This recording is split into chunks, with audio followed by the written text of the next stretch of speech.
Students, welcome to class 9 English literature. Now आज हम लोग पोएम पढ़ेंगे the road not taken. The road not taken means क्या होता है कि वो रोड जो नहीं चुना गया।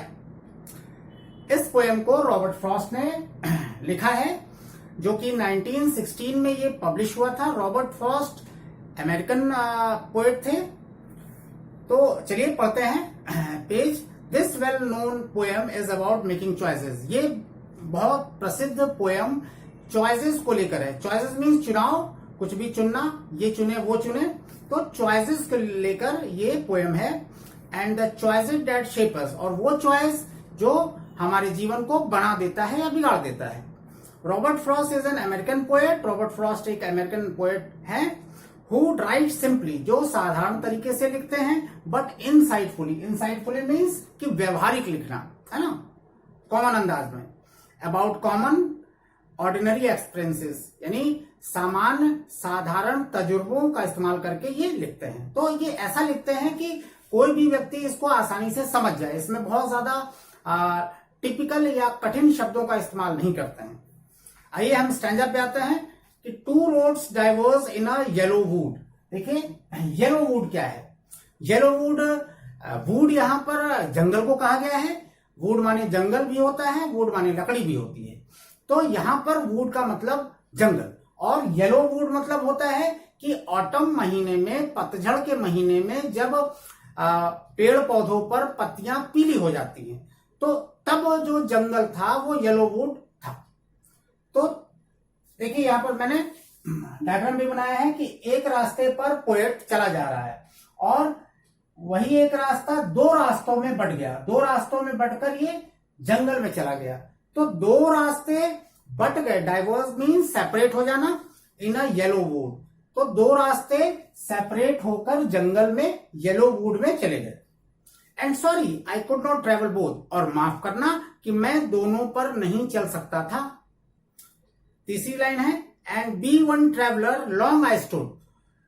क्यों नहीं चल सकता था दोनों रास्तों पर? क्योंकि मैं अकेला एक ट्रेवलर था, अकेला यात्री था, और अकेला ट्रेवलर होते हुए लॉन्ग आई स्टूड, मैं लंबे समय तक वहां खड़ा रहा, सोचता रहा। And look down one as far as I could, और मैं एक रास्ते को देखता रहा जब तक कि मैं देख सकता था।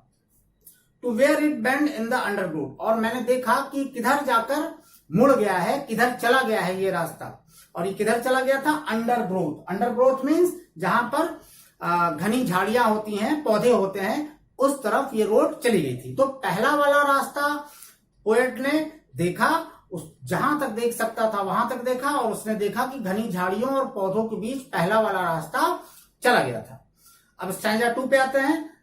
Then took the other just as fair, तब मैंने, पोएट कहता है कि तब मैंने दूसरे रास्ते पर नजर डाली जो पहले की तरह लग रहा था।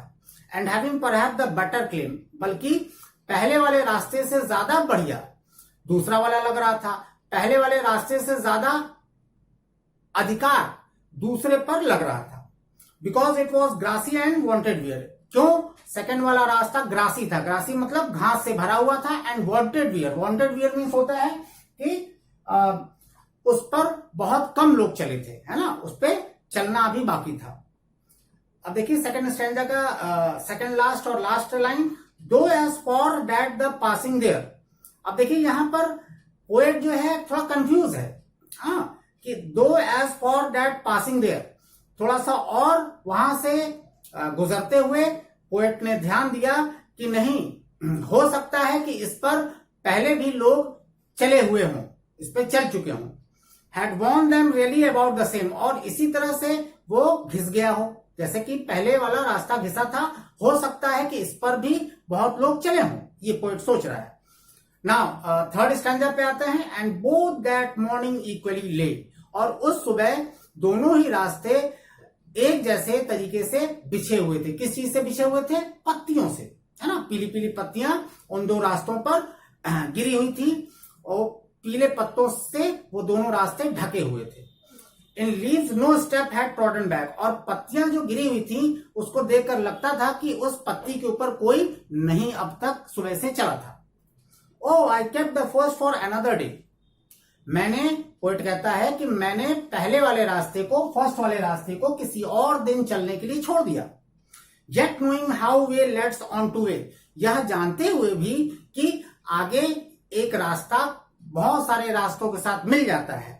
I doubted if I should come back, ever come back, तो मुझे शक था कि शायद मैं इस रास्ते पर कभी ना आ पाऊं, है ना। अब चलिए लास्ट स्टैंजा पे आते हैं। I shall be telling this with a sigh, हो सकता है कि मैं आगे भविष्य में इस चीज को एक आह भरकर कह रहा हूं, है ना, किसी से। Somewhere ages and ages hence, इसका मतलब है कि बहुत बहुत समय, युगों युगों के बाद मैं इसको किसी से कह रहा हूं, हो सकता है। क्या कह रहा हूं कि 2 roads diverge in a yellow wood, ये मैं बता सकूं किसी को आगे भविष्य में कि 2 रोड येलो वुड में डाइवर्स हो गया था, बढ़ गया था, चला गया था।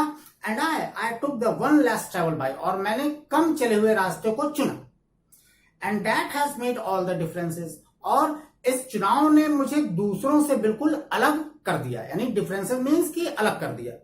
स्टूडेंट्स, ये रॉबर्ट फ्रॉस्ट का पोएम था, और इस पोएम में खास करके जो भी चीजें हमें चुनाव करनी होती हैं वो भविष्य में मायने रखता है, वो हमारे भविष्य को शेप करता है और हमें बनाता या बिगाड़ता है। तो इंसान को बहुत सोच समझकर भविष्य की चीजों को चुनना चाहिए, ये पोएट कहना चाहता है।